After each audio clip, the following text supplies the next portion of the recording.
பரிசுத்த ஆவியானவரை பற்றி என்ன செய்றாரு? பேசிக்கொண்டே இருக்கிறார். அதனுடைய தொடர்ச்சியாக தான் அப்படியாக கடந்து போகிறோம். 2 நாளும் முதலாவது பரிசுத்த ஆவி உங்களிடத்தில் வரும் பொழுது நீங்கள் என்ன செய்வீங்க? பலன் அடைவீர்கள். அல்லேலூயா. பரிசுத்த ஆவி வரும் பொழுது கர்த்தர் நம்மளை பலன் அடைய செய்கிறார். எதற்காக இந்த பலன்? ஆண்டுடைய ராஜ்யத்துக்காக தான் அந்த பலனை கர்த்தர் என்ன செய்யறாரு? நமக்கு தருகிறார் என்று நம்ம பார்க்கிறோம்.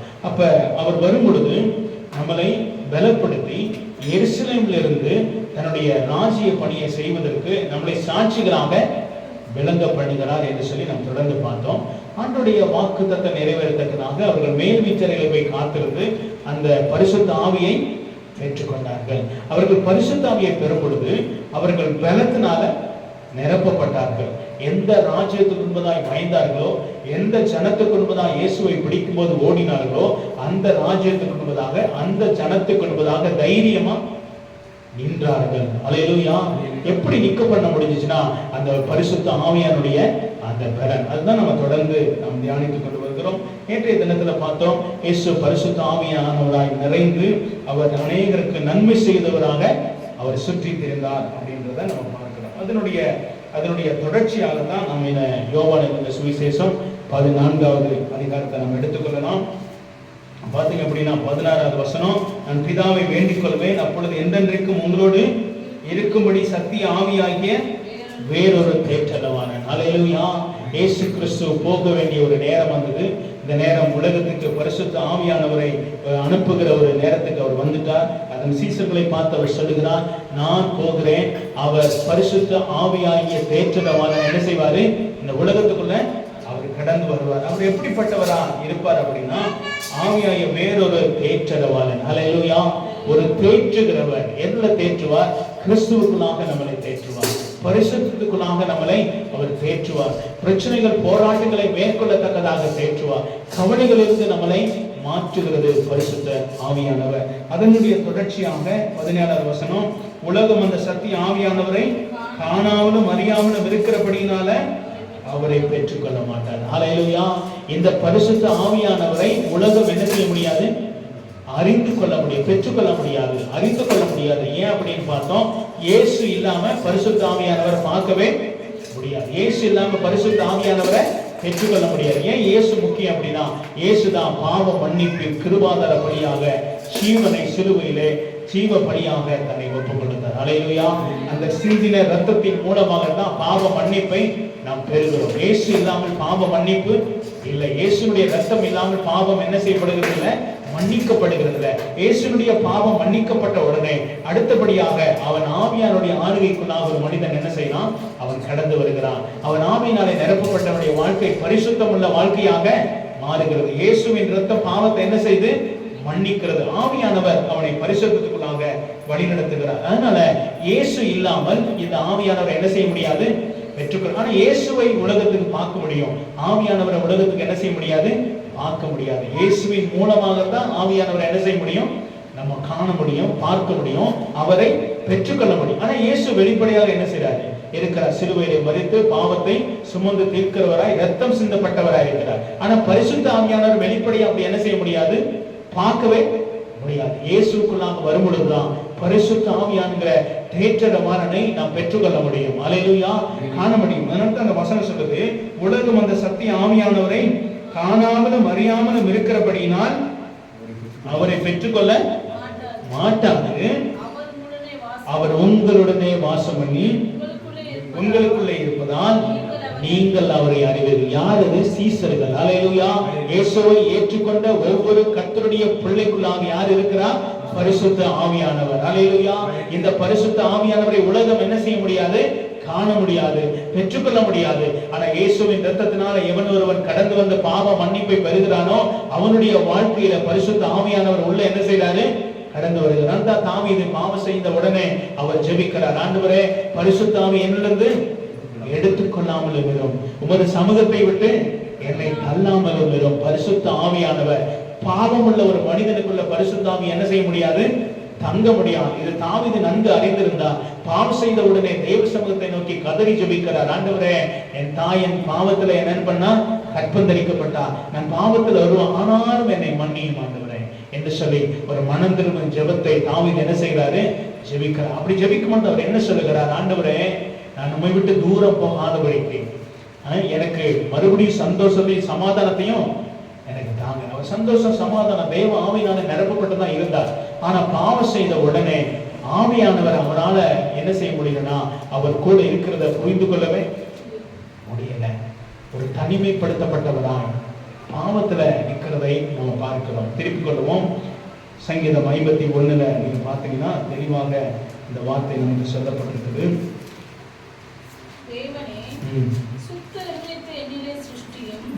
நிலைவரமான ஆவியை உள்ளத்திலே புதுப்பியும், உமது சமூகத்தை விட்டு என்னை தள்ளாமலும், உமது பரிசுத்த ஆவியை என்னிடத்திலிருந்து எடுத்துக் கொள்ளாமலும் இரும். உமது ரட்சணியத்தின் சந்தோஷத்தை திரும்பவும் எனக்கு தந்து, உற்சாகமான ஆவி என்னை தாங்கும்படி செய்யும். அல்லேலூயா.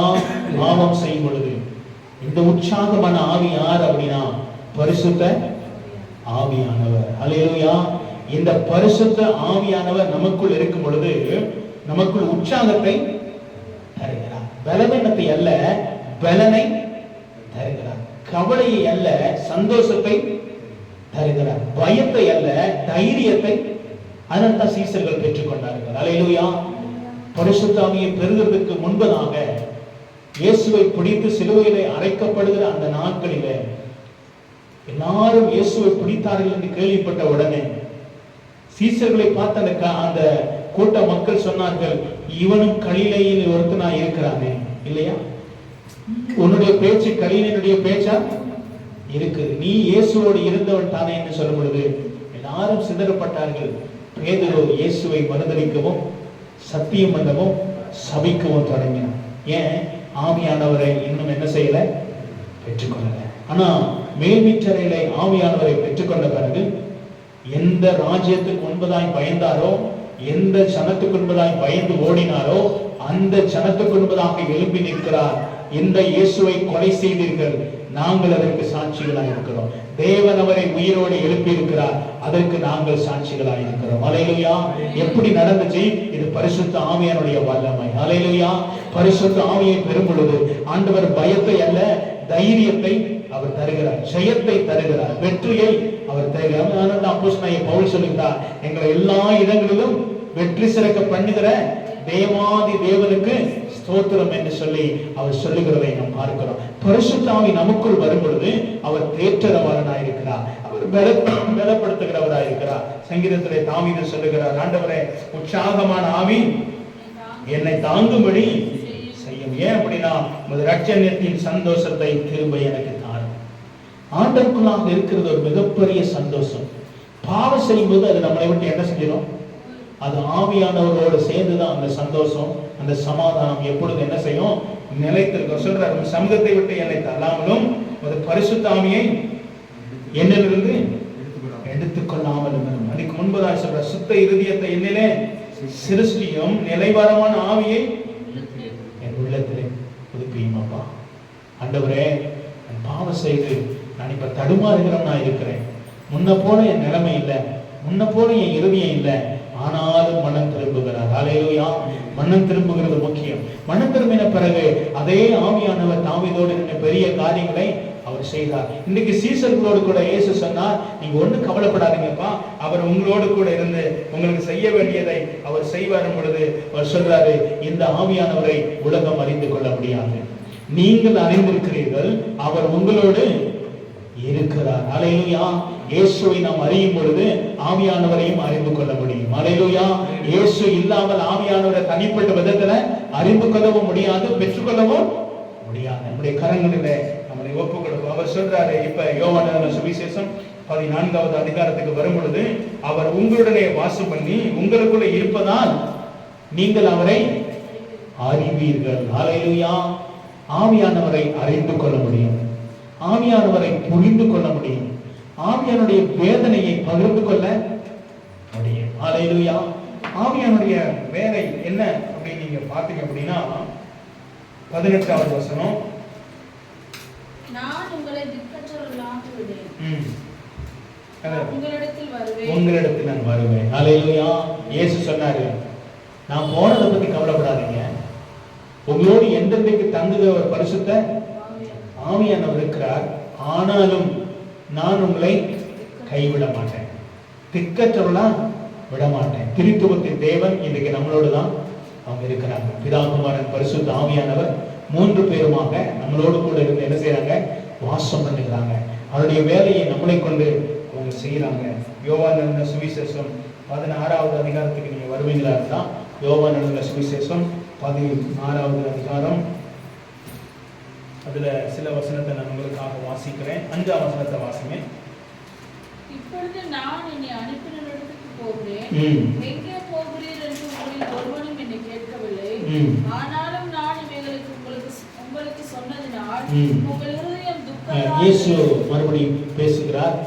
நான் போக போறேன், எங்க போறேன்னு ஏன் கேட்கல, ஆனாலும் நீங்க துக்கமா இருக்க வேணாம் அப்படின்னு சொல்லிட்டு அடுத்த வசனம், நான் உங்களுக்கு உண்மையை சொல்லுகிறேன், நான் போகிறது உங்களுக்கு பிரயோஜனமா இருக்கும்.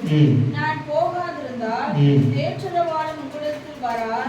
நான் போவேனே ஆகில் அவரை உங்களிடத்திற்கு அனுப்புவேன். அவரை உங்களிடத்திலே அனுப்புவேன். அல்லேலூயா.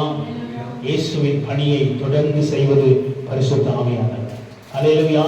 இயேசு சிலுவையிலே மரித்து அந்த இரத்தம் சிந்துதலின் காரியமாக முழு உலகத்துக்கு பாவ மன்னிப்பை சம்பாதித்து கொடுத்தார். அதுக்கு பிறகு ஆவியானுடைய கையில அடுத்த காரியம் அது கடந்து போகிறது. அல்லேலூயா. இயேசு சொல்லுகிறார், நான் போகிறேன், பரிசுத்த ஆவியாகிய தேற்றரவாளனை நான் போய் அனுப்புகிறேன், அவர் உங்களோடு கூட இருப்பார். அவர் தேற்றரவாளன். அல்லேலூயா. எல்லா விதத்திலையும் தேற்றுவார், நமக்கு சரியான பாதையில வழி நடத்துவார், நம்மளை வழிகாட்டுகிற தெய்வமா இருப்பார், நமக்கு வேண்டிய காரியத்தை உணர்த்துகிற தெய்வமாக அவர் இருப்பார் என்று சொல்லி அந்த வசனத்தை நாம் திரும்ப பார்ப்போமானால் 8வது வசனம், ஆனாலும் நான் இவைகளை உங்களுக்கு சொன்னதினால் உங்கள் இருதயம் துக்கத்தால் நிறைந்திருக்கிறது. நான் உங்களுக்கு உண்மையை சொல்லுகிறேன், நான் போகிறது உங்களுக்கு பிரயோஜனமா இருக்கும். நான் போகாதிருந்தால் தேற்றரவாளன் உங்களிடத்தில் வரார். நான் போவேனே ஆகில் அவரை உங்களிடத்திற்கு அனுப்புவேன். அவர் வந்து பாவத்தை குறித்தும் நீதியை குறித்தும் நியாயத்தீர்ப்பை குறித்தும் உலகத்தை கண்டித்து உணர்த்துகிற பரிசுத்த ஆவியானவர். அல்லேலூயா. எதை கண்டித்து?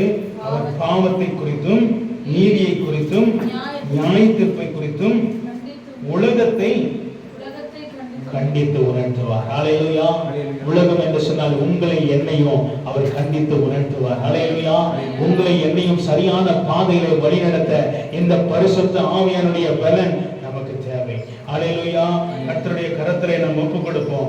ஆவியானவர் நமக்குள்ளே கிரியை செய்யத்தக்கதாக, ஆண்டுடைய கரம் நம்மேல் வழிநடத்தத்தக்கதாக ஆண்டுக்குள்ளாக நம்மளை ஒப்புக் கொடுக்கலாம். ஆவியானவர் வரும் பொழுது நமக்குள்ளே பாவத்தை அல்ல பரிசுத்தத்தை வெளிப்படுத்துகிறவர், நீதியை வெளிப்படுத்துகிறவர். அவர் நம்மளை சரிப்படுத்துகிற ஒரு தெய்வம். அல்லேலூயா. எதற்கு நேராக சரிப்படுத்துகிறார்? இயேசு சிந்தின அந்த இரத்தத்தின் பாவ மன்னிப்புக்கு நேராக நம்மளை கொண்டு போகிறார், நம்மளை நீதிமானாக அவர் மாற்றுகிறார். அல்லேலூயா. இந்த பரிசுத்த ஆவியானவர் பாவத்தை மன்னிக்கிறவர் மட்டுமல்ல, அவர் நல்ல தேற்றரவாளர். அல்லேலூயா. அவர் நம்மளை தேற்றுவார். எதுல தேற்றுவார்? நீதியின் பாதையில தேற்றுவார். அந்த சங்கீதம் 23 வாசிக்கிறோம், கர்த்தர் என் மேய்ப்பராய் இருக்கிறார், நான் தாட்சி அடையேன், அவர் என்னை மேய்த்து கொண்டு போய் விடுகிறார், அவர் என் ஆத்துமாவை தேற்றி அவருடைய நாமத்தின் நிமித்தம் என்னை நீதியின் பாதைகளிலே நடத்துகிறார். அல்லேலூயா. அவரின் ஆத்துமாவை தேற்றுகிறார். இந்த வேலை யார் செய்ய முடியும்? பரிசுத்த ஆவியானவர். அல்லேலூயா. கர்த்தர் நமக்கு மேய்ப்பராய் இருக்கும் பொழுது இந்த பரிசுத்த ஆவியானவரும் இயேசுவோடு தான் இணைந்து வேலை செய்கிறார். அல்லேலூயா. பரிசுத்த ஆவியானவர் இல்லாம நம்முடைய இருதயம் தேற்றப்பட முடியாது, நீதியின் பாதைகளில் நடந்து போக முடியாது. இந்த இடத்துல நாம் வாசிக்கிறோம், அவர் நீதியை குறித்து என்ன செய்வாராம்? நீதியை குறித்தும் நியாயத்தீர்ப்பை குறித்தும் உலகத்தை கண்டித்து உணர்த்துகிற பரிசுத்த ஆவியானவர். இயேசு எனக்கு மேய்ப்பர் தான். ஆனால் அநேகருடைய வாழ்க்கையில இயேசுவை ஏற்றுக்கொண்டிருக்கிறாங்க, ஆனா ஏன் இன்னும் விடுதலை இல்லை அப்படின்னா, அந்த விடுவிக்கிற பரிசுத்த ஆவியானவர் இன்னும் சரியான விதத்துல இல்லை, சரியான விதத்துல இல்லை. ஒவ்வொருக்குள்ள ஆவியானவர் கடந்து போவாரா இருந்தா அவங்க நிலைமைகளை வெளிப்படையா அங்க சொல்லியிருக்காங்க. அல்லேலூயா. ஏசாயா எழுதின புஸ்தகம் 6வது அதிகாரத்தை நீங்க வாசிப்பீர்களானா, ஏசாயா எழுதின புஸ்தகம் 6வது அதிகாரத்துல ஒரு சில வசனத்தை நம்ம வாசிக்கலாம். எடுத்தவங்க நீங்க வாசிக்கிறீங்களா? 2ஆம் வசனம் 3ஆம் வசனம்.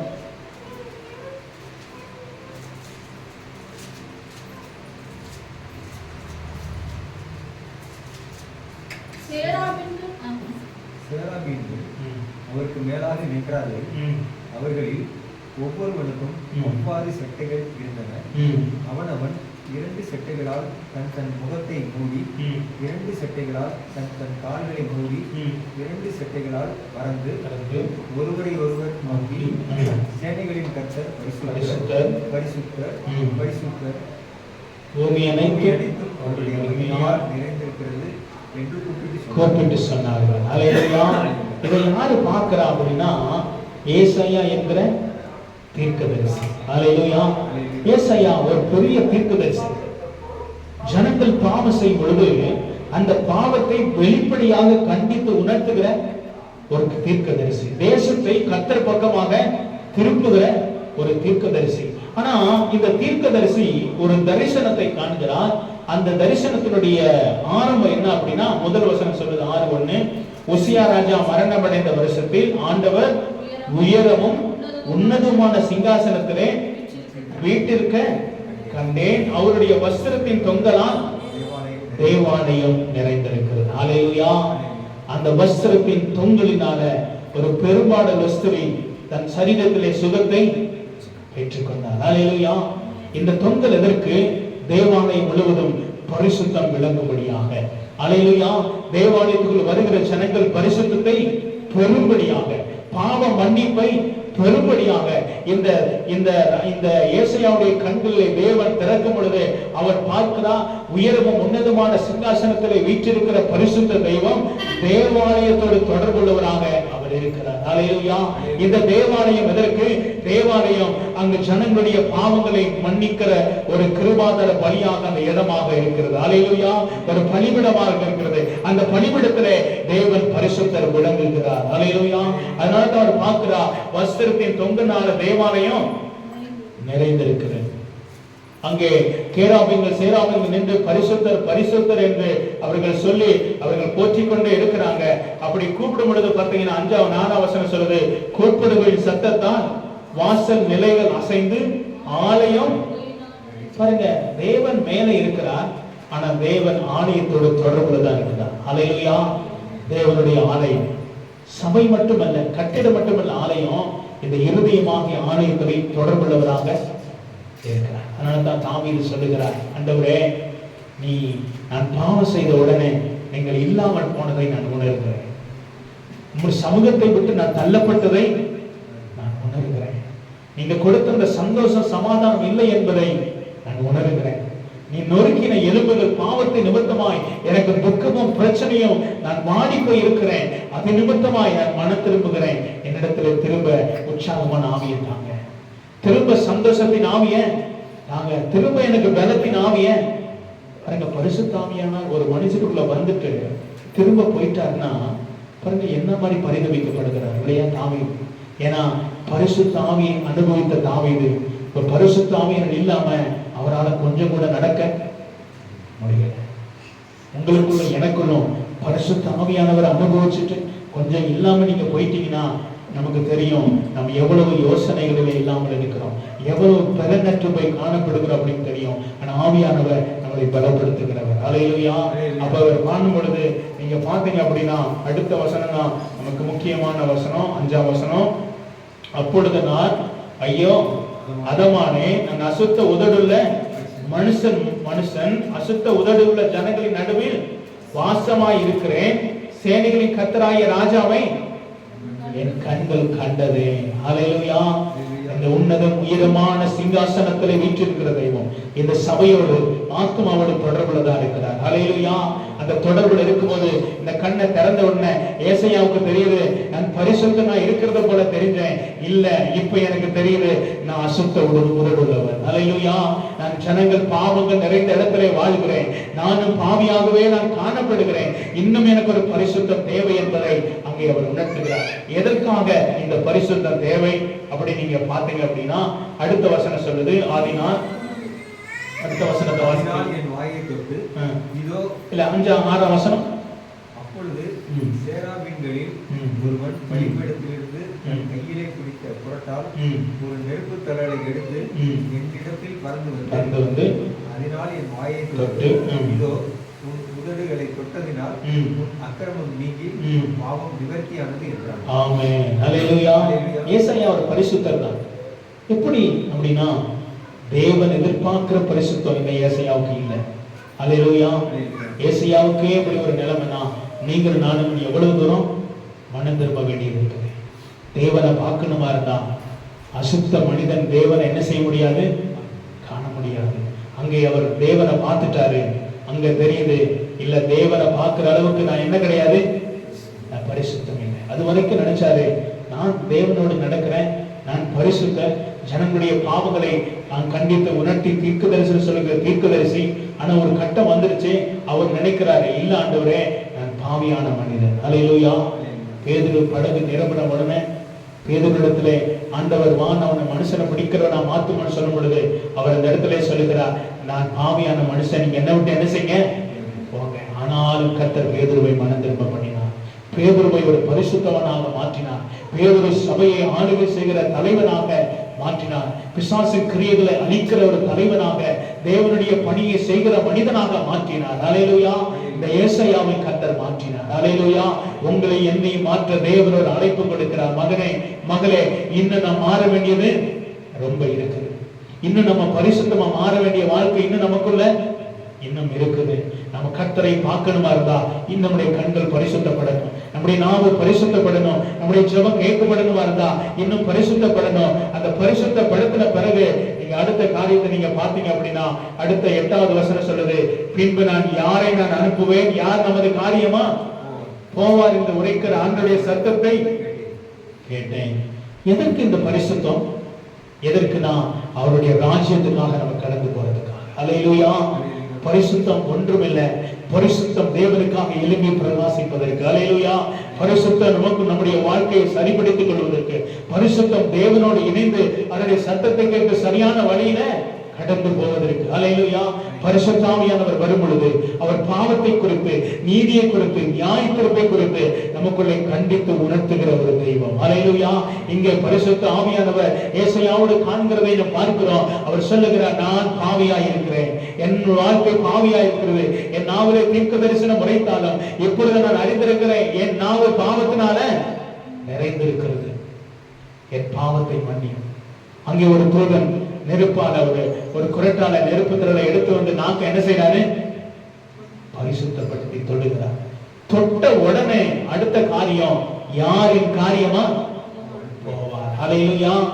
நீங்கள் நானும் பரிசுத்தம் அடைந்த பிறகு ஆண்டவருக்காக எழும்ப வேண்டும் என்று சொல்லி பரலோகம் எதிர்பார்க்கும். ஹல்லேலூயா. பரிசுத்தத்தை பெற்றுக்கொண்டு சும்மா இருப்பதற்கு அல்ல, பரிசுத்தத்தை பெற்றுக்கொண்டு தேவனுக்காக எழும்பி பிரகாசிக்க. ஹல்லேலூயா. தேவனுடைய ராஜ்யத்தை கட்டுவதற்காக இந்த பரிசுத்தம் நமக்கு தேவையா இருக்குது. அதனால்தான் அவர் சொல்லுகிறார் யார் நமது காரியமாய் போவார். ஆண்டவர் சொல்லும் பொழுது அவர் அடுத்தபடியாக சொல்லுகிறார், பின்பு நான் யாரை நான் அனுப்புவேன், யார் நமது காரியமாய் போவாய் என்று உரைக்கிற ஆண்டவருடைய சத்தத்தை கேட்டேன், அதற்கு நான் இதோ அடியேன் இருக்கிறேன், என்னை அனுப்பும். அப்பொழுது அவர் சொல்லுகிறார், அப்பொழுது அவர் நீ போய் இந்த ஜனங்களை நோக்கி எப்படிப்பட்ட ஜனம் என்பதை உணர்த்து. ஹல்லேலூயா. ஹல்லேலூயா. எப்படிப்பட்ட ஜனத்தின் மத்தியிலே நீ நிற்கிறேன் என்பதை பார் அப்படின்ற. இன்னைக்கு கர்த்தர் உங்களை என்னை அனுப்பும் பொழுது ஜனங்களை பார்க்க சொல்றார். ஹல்லேலூயா. ஏசாயா அவர் பார்க்கிறாரு, எப்படிப்பட்ட ஜனம் பாருங்க. இந்த ஜனம் எப்படிப்பட்டது? ரொம்ப கடினம் உள்ள ஜனம், ரொம்ப கடினம் உள்ள ஜனம். அவர் அப்படிதான் சொல்றாரு. அப்பொழுது அவர் நீ போய் இந்த ஜனங்களை நோக்கி நீங்கள் காதார கேட்டு உணராமலும் கண்ணார கண்டு அறியாமலும், ஆனாலும் தேவன் நிலைமையை மாற்றுகிறது. ஹல்லேலூயா. இன்னைக்கு கர்த்தர் உங்களை என்னையும் ஒரு அழைப்பின் சத்தம் கேட்குது, யார் நமது காரியமா புறப்பட்டு போக முடியும்? அதுக்கு தேவை பரிசுத்தம். ஹல்லேலூயா. நீங்கள் நானும் ஒரு பரிசுத்தத்துக்குள்ளாக நாம் கடந்து வர வேண்டியதா இருக்குது. அடுத்தபடியாக ஒரு வசனத்தை வாசிக்கலாம். யோவான் சுவிசேஷம் 14வது அதிகாரம் 26வது வசனத்தை நீங்க வாசித்தீங்கன்னா 26 நான் வாசிக்கிறேன். என் நாமத்தினாலே பிதா அனுப்ப போகிற பரிசுத்த ஆவியாகிய தேற்றரவாளனே எல்லாவற்றையும் உங்களுக்கு போதித்து நான் உங்களுக்கு சொன்ன யாவற்றையும் உங்களுக்கு என்ன செய்வாரு? நினைப்பூட்டுகிற தெய்வம். அல்லேலூயா. இயேசு சொன்ன எல்லா வார்த்தைகளையும் பரிசுத்த ஆவியானவர் நினைப்பூட்டுவார். அல்லேலூயா. இயேசு இல்லாமல் பரிசுத்த ஆவியானவர் வேலை செய்வதே அவர் கிடையாது. அது தனித்துவமான பரிசுத்த ஆவியானவரே இயங்க மாட்டார். இயேசுவோடு சேர்ந்துதான் இயங்குவார். அல்லேலூயா. இயேசுவும் தனியா இயங்க மாட்டார். இயேசு பிதாவோட சேர்ந்துதான் இயங்குவார். பிதா தனியா இயங்க மாட்டார். பிதாவானவர் குமாரனோடும் ஆவியானவரோடு சேர்ந்துதான் அவர் வேலை செய்கிறவரா இருக்கிறார். ஆக மொத்தம் 3 பேரும் தன்னுடைய ஒரே வட்டத்துல அவர்கள் வேலை செய்கிறவர்களா இருக்கிறார். இந்த இடத்துல ஆண்டவராகிய இயேசு சொல்கிறார், என் நாமத்தினாலே பிதா அனுப்ப போகிற பரிசுத்த ஆவியாகிய தேற்றரவாளனே எல்லாவற்றையும் உங்களுக்கு போதித்து நான் உங்களுக்கு சொன்ன யாவற்றையும் உங்களுக்கு என்ன செய்வாரு? நினைப்பூட்டுவார். அல்லேலூயா. என்னத்தை நினைப்பூட்டுவார் அப்படின்னு நினைக்கிறீங்கன்னா, பாவ மன்னிப்பை, அல்லேலூயா, மனம் திரும்புதலை, அல்லேலூயா, நீதியை, சுகத்தை, கட்டுக்களை உடைக்கிறது இல்லையா? அவர் பிசாசில் அகப்பட்ட யாவரையும் விடுவிக்கிறவராக அந்த அழைப்பு நம்ம மேல இருக்கிறது. அல்லேலூயா. நமக்கு என்னத்தை சொல்லிக் கொடுக்க போறார் ஆவியானவர்? மகனே, இந்த குடும்பம் விடுதலையாகட்டும். நீ இருக்கிற இடம் சரியில்லை, நீ விடுதலை ஆகணும். உன் போராட்டம் மாறணும், உன் பிரச்சனை மாறணும், உன்னுடைய காரியங்கள் இன்னும் சரியா செய்ய வேண்டியது இருக்குது. ஏன் அப்படின்னா இயேசு கிறிஸ்து அதுக்கு தான் கடந்து வந்தார். அல்லேலூயா. பிசாசின் பிடியில் இருக்காத, பாவத்தை மேற்கொள்கிற இடத்துல நீ இருக்காத, பாவத்தை மேற்கொள்ளு அப்படின்னு சொல்லுகிறார். சங்கீதம் 1 நாம் வாசிக்கிறோம் இல்லையா? சங்கீதம் 1:1 நீங்க வாசிங்கன்னா அங்க சொல்லப்பட்டிருக்கிறது, துன்மார்க்கனுடைய ஆலோசனையில நடக்காமலும் பாவியினுடைய வழியில இல்லாமலும் பரியாசக்கார உட்காரும் இடத்துல இதெல்லாம் ஆவியானவர் நமக்கு சொல்லிக் கொடுக்கிறார். இயேசு இதெல்லாம் சொல்லிக் கொடுத்திருக்கிறார். ஆவியானவர் அதை நமக்கு நினைப்பூட்டுகிற தெய்வமா இருக்கிறார். அதை விட்டுருங்க. யோவான் சுவிசேஷம் 14வது அதிகாரம் அடுத்து 27வது வசனம், சமாதானத்தை உங்களுக்கு வைத்து போகிறேன், என்னுடைய சமாதானத்தை உங்களுக்கு கொடுக்கிறேன், உலகம் கொடுக்கிற பிரகாரமாய் நான் உங்களுக்கு கொடுக்கிறதில்லை, உங்கள் இருதயம் கலங்காமலும் பயப்படாமலும் இருப்பதாக. அடுத்த வசனம் 28, நான் போவேன் என்றும் திரும்பி உங்களிடத்தில் வருவேன் என்று நான் உங்களிடத்தில் சொன்னதை கேட்டிருக்கிறீர்கள். நீங்கள் என்னிடத்தில் அன்புள்ளவர்களாக இருந்தால் பிதாவினிடத்தில் போகிறேன், நான் சொன்னதை குறித்து சந்தோஷப்படுவீர்கள். ஏனென்றால் என் பிதா என்னிலும் பெரியவராக இருக்கிறார். அல்லேலூயா. எங்க பிதாவை பார்க்கிறோம், இயேசுவை பார்க்கிறோம், பரிசுத்த ஆவியானவரை பார்க்கிறோம். 3 பேரும் திரித்துவத்தின் தேவனாக அவர்கள் வேலை செய்கிறார்கள். அல்லேலூயா. அவர் சொல்றாரு, நீங்க பயப்படாமலும் கலங்காமலும் இருங்க. தேற்றரவாளன் இருக்கிறார், அவர் உங்களை தேற்றுவார். சகல சத்தியத்துக்குள்ளும் அவர் உங்களை வழிநடத்துகிற தெய்வமாக அவர் உங்களோடு இருக்கிறார். அல்லேலூயா. ஆண்டவர் எதிர்பார்க்கிறது என்னன்னா, ஒரு பரிசுத்தம், ஒரு மனம் திரும்புதல், ஆவியானவரோடு நடக்கிறது. ஏனென்று சொன்னா நம்முடைய ஆத்மா நீதியின் பாதையில நடக்கணுமா இருந்தா இந்த பரிசுத்த ஆவியானவர் சகல சத்தியத்துக்குள்ள நம்ம என்ன செய்வாரு? வழி நடத்துவார். சகல சத்தியம் என்பது இயேசு என்னெல்லாம் சொன்னாரோ அதுக்கு நேராக மனம் திரும்ப வேண்டும். அல்லேலூயா. அதை உங்களுடைய கரங்களில் ஒப்புக்கொடு. இன்னொரு வசனத்தை வாசி நம்ம ஜெபத்துக்கு கடந்து போகலாம். லூக்கா சுவிசேஷம் 22வது அதிகாரத்துல நீங்க பாத்தீங்க அப்படின்னா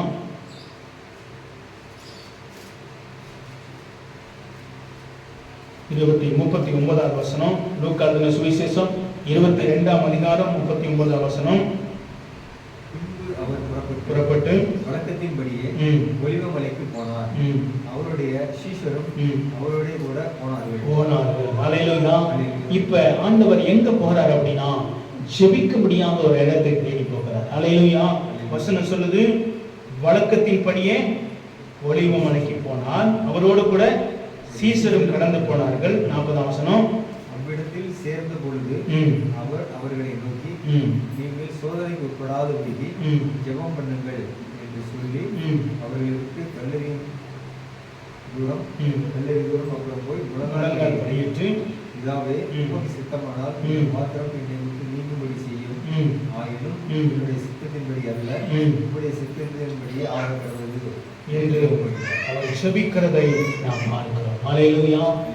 கெத்செமனே தோட்டத்திலே கதறலின் சத்தம் கேட்குது.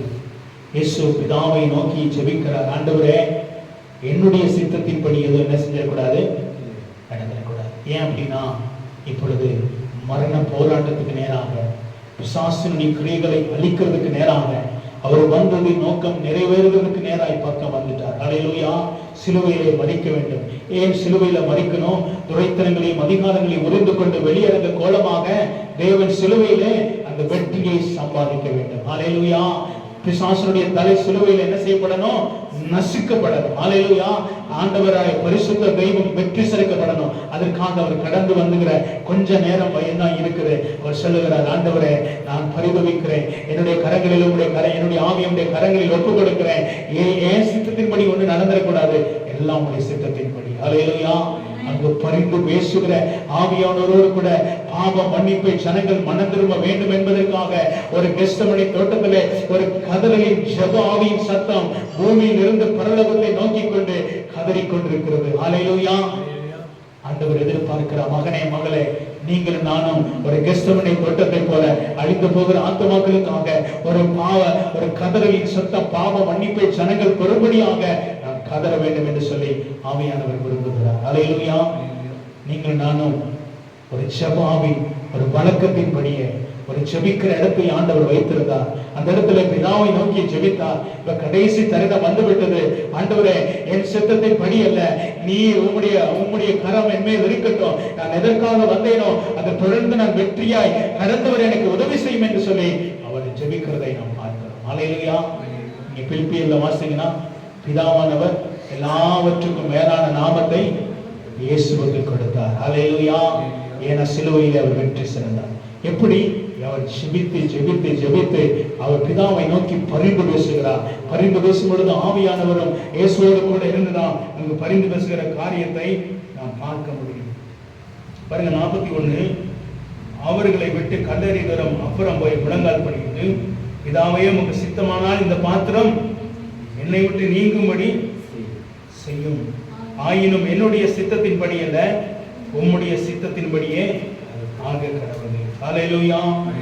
ஆண்டவர் முழங்கால் படியிட்டு பிதாவை நோக்கி கதறி ஜெபிக்க கூடுமானால் நீங்கள் நானும் அதிகமாக நாம் பிதாவை நோக்கி ஜெபிக்க வேண்டியது இருக்குது. அல்லேலூயா. இயேசுவை நோக்கி ஜெபிக்க வேண்டியது இருக்குது.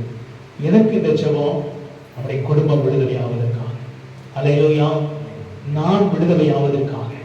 அல்லேலூயா. நான் ஜெபிக்கிறேன்னா என் குடும்பம் என்ன செய்யாது? விடுதலை ஆகாது. முதலாவது நமக்கு நாம் ஜெபிக்கணும். துரைத்தனங்கள் அதிகாரங்களை மேற்கொள்ளத்தக்க அதிகாரத்தை தேவன் தரும்படியாக. அதனால தான் சீசர்களுக்கு சொன்னா, நீங்கள் பரிசுத்த ஆவியை பெறும்படியாக மேல் வீட்டறையில் என்ன செய்யுங்க? காத்திருங்க. உங்களுக்கு எனக்கும் அந்த பரிசுத்த ஆவியின் பலன் இல்லாமல் சத்துருவின் வல்லமைகளை என்ன செய்ய முடியாது? மேற்கொள்ள முடியாது. போராட்டங்கள், சத்துரு கொண்டு வருகிற போராட்டங்களை தகர்த்து எறிய முடியாது. அல்லேலூயா. அப்படின்னா நமக்கு ஒரு ஜெப ஆவி வேணும். அல்லேலூயா. ஏசாயாவை போல ஒரு பரிசுத்தம் நமக்கு வேணும். தேவனுக்காய் புறப்படுவதற்கு ஒரு பரிசுத்தமுள்ள உதடு, ஒரு பரிசுத்தமுள்ள ஒரு வாழ்க்கை நமக்கு இருந்தால் மட்டும்தான் தேவனுக்காக புறப்பட முடியும். ஒரு ஜெப ஆவி நமக்கு தேவை. ஜெப ஆவி இல்லாமல் எதையும் நம்மளால மேற்கொள்ள முடியாது. அல்லேலூயா. கர்த்தருடைய கரத்துல நம்ம ஒப்பு கொடுத்து ஜெபிக்கலாம். இந்த பரிசுத்த ஆவியானவர் நமக்கு வேணும். இந்த பரிசுத்த ஆவியானவர் ஜெபத்தினால நம்மளை வழிநடத்தப்படணும். அவர் சகல சத்தியத்துக்குள்ள வழிநடத்துகிறவர். நம்ம ஒரு ஜெபத்துக்கு நேராக கடந்து போகலாம். ஆண்டவரே, என்னை உடைய கரங்களில் ஒப்பு கொடுக்கிறப்பா, என்னை உடைய கரங்களில் ஒப்பு கொடுக்கிறேன். ஒரு ஜெப ஆவி எனக்குள் கடந்து வரட்டும். ஏசாயா பார்க்கிறா, கதறலின் சத்தம் இருக்குது. யாரின் காரியமாய் போகும் பொழுது நான் போகிறேன் என்று சொல்லும் பொழுது அங்கே ஒரு பரிசுத்தம் பண்ணப்படுகிறதை பார்க்கிறோம். ராஜா, உமக்காக எழுப்பி போவதற்கு ஒரு பரிசுத்தமுள்ள வாழ்க்கை வேணும். ஆண்டவரே, ஊழியத்தை செய்வதற்கு ஒரு பரிசுத்தமுள்ள வாழ்க்கை வேணும். ராஜா, எங்க வாழ்க்கையை பரிசுத்தப்படுத்தும். உமக்காக புறப்பட்டு போவதற்கு எங்களை ஆயத்தப்படுத்தும். எங்களுடைய நாவை பரிசுத்தப்படுத்தும். ராஜா, ஆண்டவரே, உமக்காக எழுப்பி பிரகாசிக்க இருளில் இருக்கிற ஜனங்கள் வெளிச்சத்தை காணத்தக்கதாக எங்கள் மேல் ஒரு உன்னத ஆவியான கர்த்தரைகளை நிரப்புவீராக. ஆண்டவருடைய கரத்துல ஒப்பு கொடுங்க. ஒரு ஜெபத்தை செய்வீங்களா? ஒரு கெஸ்தமனி தோட்டத்திலே ஒரு கதறியின் சத்தம் இருக்குது. ஆண்டவரே, இது நடந்துடக்கூடாது, நான் எதையாவது செய்திடக்கூடாது. ஆண்டவரே, உடைய சித்தத்தின்படி என்னை வழி நடத்தும் என்று சொல்லி சிலுவை வரைக்கும் கடந்து போனார். சிலுவையிலே சொல்லுகிறார், எல்லாம் முடிந்தது.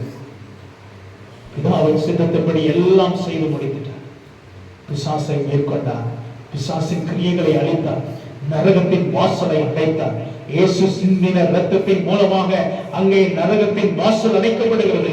அங்கே மரண வாசல் அல்ல, இயேசு கிறிஸ்துவுக்குள்ளாய் வருகிற ஒவ்வொருடைய வாழ்க்கையும் மரணத்தின் வாசல்கள் அடைக்கப்பட்டு ஜீவ வாசல் ஒவ்வொரு மனிதனுடைய வாழ்க்கையும் திறக்கப்படுகிறது. ஹல்லேலூயா, ஹல்லேலூயா. அந்த ஜீவ வாசலுக்குள்ளே பிரவேசிக்கும்படியாக அந்த கெத்செமனே தோட்டத்திலே கதறி ஜெபிக்கிறார். என் பிள்ளைகள் என்னோடு கூட இருக்க வேண்டும் என்பதற்காக, பிதாவே நான் சிலுவை வரைக்கும் மரித்தாக வேண்டும், நான் எதையாவது தடுமாறினாதபடி என்னை பலப்படுத்தும். அந்த பலன் நமக்கு வேணும். அந்த பலன் இந்த ஊழியத்தை தொடர்ந்து செய்வதற்கு வேணும். அந்த சீசர்கள் தொடர்ந்து செய்தார்கள்.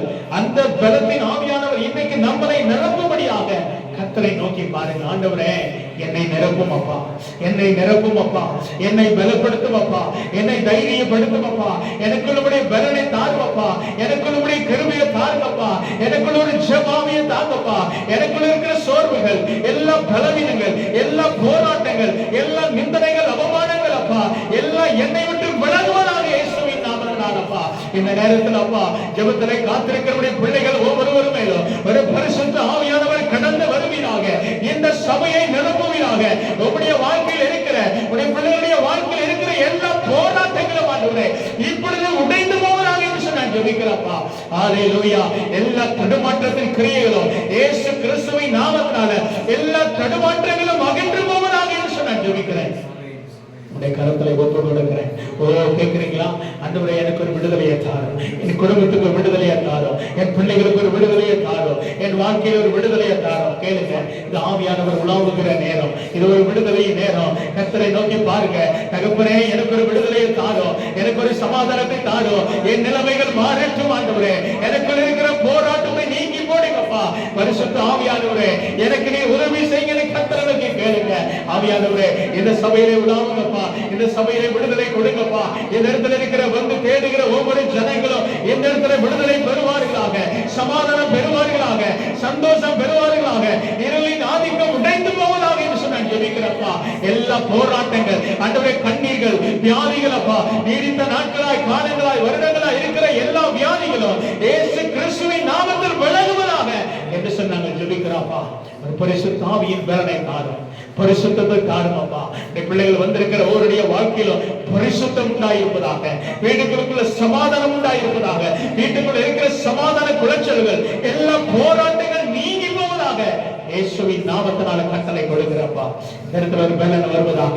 கர்த்தரை நோக்கி பாருங்க. ஏசப்பா, என் பிள்ளைக்காக சமூகத்தை நோக்கி பாருங்க.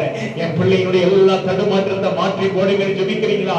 ஏசப்பா, எனக்கு கொடுத்த பிள்ளைகளுடைய வாழ்க்கையில் இருக்கிற எல்லா தடுமாற்றங்களும், எல்லா போராட்டங்களும் விலகுவதாக இயேசுவின் நாமத்தினால தைரியமாக சொல்லுங்க, தைரியமா சொல்லுங்க. ஆவியானவர் உலாவுகிறபடினால அந்த ஜெபத்துக்கு மிகுந்த பலன் உண்டு, அந்த ஜெபத்துக்கு பதில் உண்டு. தைரியமா ஜெபம் பண்ணுங்க. பரிசுத்த ஆவியாலே நிறைஞ்சு ஜெபம் பண்ணுங்க. என் பிள்ளையின் வாழ்க்கையில் இருக்கிற தடுமாற்றம், ரட்சிப்பு என்கிற தடுமாற்றம், பரிசுத்தம் என்கிற தடுமாற்றம், ஜெபம் என்கிற தடுமாற்றம், உமக்காக எழுத முடியாத எல்லா தடுமாற்றங்களும் இயேசுவின் நாமத்தில் இப்பொழுது விலகுவதாக கரத்திலே ஒப்பு கொடுக்கிறேன் அப்பா. எல்லா அந்தகாரத்தின் இருளின் ஆவிகள், ஒவ்வொருவரையும் ஆண்டவரை கண்ட்ரோல் பண்ணுகிற எல்லா இருளின் ஆதிக்கம் உடைவதாக இயேசுவின் நாமத்தினால இந்த செய்தியை கேட்கிற பார்க்கிற ஒவ்வொருடைய குடும்பத்துக்குள்ளும் தேவ வல்லமை கடந்து செல்வதாக, ஒரு டெலிவரன்ஸ் உண்டாவதாக, ஒரு ஹீலிங் உண்டாவதாக இயேசுவின் நாமத்தினால. ஹalleluya. ஓ ரபா ஷபா ரிகதனமா, ஓ ரகதனமா ஷபா ரிகதனமா, ஓ ரதனகபா ரனமா ஷபா ரிகதனமா. ஒரு சுகம் உண்டாவதாக, ஒரு பலன் உண்டாவதாக, ஒரு விடுதலை உண்டாவதாக, எல்லா தடுமாற்றங்கள் விலகுவதாக. ஹalleluya. எல்லா மரண போராட்டங்கள், எல்லா பயத்தின் ஆவி ஆண்டவரே, எல்லா தரித்திரத்தின் ஆவி, எல்லா கிரியைகளும் இயேசுவின் நாமத்தில் உடைந்து போவதாக, அகன்று போவதாக என்று சொல்லி ஜெபிக்கிறப்பா. ஒரு விடுதலை உண்டாவதாக, ஒரு சமாதானம் உண்டாவதாக, தேவ பலன் உண்டாவதாக, கர்த்தருடைய வல்லமை கடந்து வருவதாக என்று சொல்லி ஜெபிக்கிறப்பா. கரத்தில் ஒப்புக் கொடுக்கிறோம். இதுவரைக்கும் ஜெபங்களை கேட்டு கர்த்தாவே, என் விடுதலையும் சமாதானத்தையும் தந்ததுக்காக உமக்கு நன்றி செலுத்துகிறோம். நீ பெரிய காரியங்களை செய்ய ஆசீர்வதிங்க, என் நாமத்தை மகிமைப்படுத்துங்க. இயேசுவின் மூலம் ஜெபிக்கிறோம் பிதாவே. ஆமென், ஆமென், ஆமென்.